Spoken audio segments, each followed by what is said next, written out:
In this video, I want to walk you through one of the features that we've added to the website, which is an online application to use our facilities. You'll notice across the top, this is our navigation pane, and to get to the navigation or to the page that hosts our information about our facilities, you'll click this little button right here, the facilities button. And it will load that page eventually. Okay. I'm going to reload it. It hasn't loaded one of the pictures. Okay, perfect. So when you come to the facilities page, it has two pictures and a brief description of each of the facilities that the church maintains and makes available for use. One for the Gearhart house and then one for just general church facilities. And I'm going to go back in and add other pictures of things like the fellowship hall or the kitchen for this one. And then additionally down here, I'll get some shots inside the Gearhart house. But just for the sake of pure function at the moment, this is a picture of the facility, and it will give a brief description of our facilities, which you can see here. But down at the bottom, this is where your attention will be especially helpful. It mentions that a full list of guidelines and an application for usage of the facility may be found here. And what this here will click into, we'll open it in a new tab, is the application that's been written up and approved by the appropriate folk, with a listing of prices for the different rentals of different parts of the church, cleaning fee, and all of that. And this is a Word document that anybody could download and make any edits to for their date of events and all of that. And that's the way that it's always been. And that's when they're done with this, they can do what they've always done, which is submit this just to our P.O. box via mail to be approved by the pastor of the session.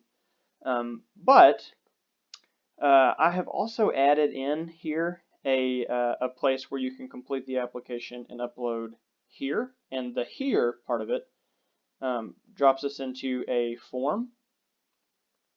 And this is what somebody sees when they click into this from our website. We'll get kind of a behind the scenes view of this later. But this facilities application form will collect just some very basic info on whoever's applying, what their name is, their preferred mode of contact, whether that be email, phone, or mail, and then information on which of the facilities they intend to use. And then down at the bottom, they can select this button to add a file. And so this file can let's say that, we'll just use the church's files here. They can go through and add any file that they want to. We'll just add a blank application to use the church building here to show you what I'm talking about. If I can find one, I sure thought I had one. We'll just use one for the Gearhart house. They can select that Word file once they've gone in and filled it out, and then submit it. And that submission would then load into a separate file. And that will happen both for the church facilities or for the Gearhart house along the same lines. When you click this button for the Gearhart house, it links to that application, which is a different application that someone could then download and fill in. But the upload function is identical. If you click here for the upload function, it drops you into the exact same form. Again, name, method of contact, and then which facility they're applying to use. So that's what all of that is going to look like from the perspective of somebody coming to our website. But for all of you who are going to be in charge of maintaining this and reviewing these applications, this is going to look just a little bit different. So this is the form as it would appear to you. And as you can see, the main difference here is that you see all of the, instead of a drop-down menu, you see the 3 instances of what someone could choose. And you also have this little tab that isn't visible from the other site that catalogs responses. And currently there's only been one response, and that one response was me. It was a test case. So I went through and I entered my test name. I gave a preferred method of contact, which is email, and I said which of the facilities I want to use. This can be used to help conduct surveys, and that's why it all looks kind of survey-y. If that isn't very helpful, you can also click on this individual button. and it will just record people's responses exactly as they filled them out. This would be almost identical to what anyone's single discrete response would be. And as more responses come in, you would have, further additions in the same sort of little snapshot. Okay. So in addition to this, let's go back to the summary because I think that's how you get to it. You can view the folder in which all of these submitted applications are deposited. So let's go ahead and view that folder. And it'll link it through the file. And currently it just has the one application in there. And this is just a blank application I submitted as a test. But if someone were to submit a filled application, it would show up in this exact same folder. And, just exactly like what I did here, if you are in the church's Drive account, which I have given you credential for, you can get to it by clicking View Folder down here at the bottom. Or the other thing you can do is from the Drive page, this folder right here, FPC Marfa Facilities Use Application, this folder goes to the exact same place. So please upload your application. That folder will contain all the received applications. Okay, and the reason that I think this is particularly helpful is this will be something that the pastor and the session will all have access to. And so instead of having to wait for a session meeting to approve something like this,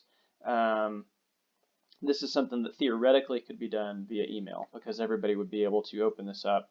And again, this one will be blank, but see a filled version of this form and be able to discuss and then either approve or deny that application based on what they see in the info. And my suspicion is that is not going to be terribly important for people who are interested in using the church facilities. I think folks that are interested in using our church facilities, it's usually for larger community events, that sort of thing. But I do think people that are interested in using the Gearhart house, this may be something that they're looking at getting approved in maybe a month or so, and that, depending on when they submit that might fall right between session meetings or something like that.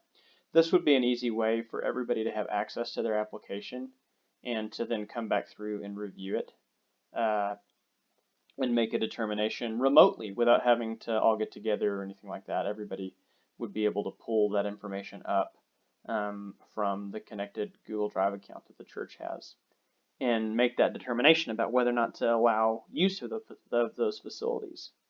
But again, this end is what people will be seeing. Only people who are members of the session or the pastor and have the credential will be able to get into our Drive account and review those applications or look at this pane that includes summaries of responses or discrete responses page by page. So I think that's a useful tool that will be helpful, and it doesn't cut off anybody from submitting the application via mail or in person. It just gives us one more way for us to collect those and respond. So I hope that will be helpful. I think it will be for folks that are looking to use our facilities in the future. And if you have any questions about how all of this works, I'm always just an email away if I've been unclear in the video. Please let me know if I can help you out. All right, bye.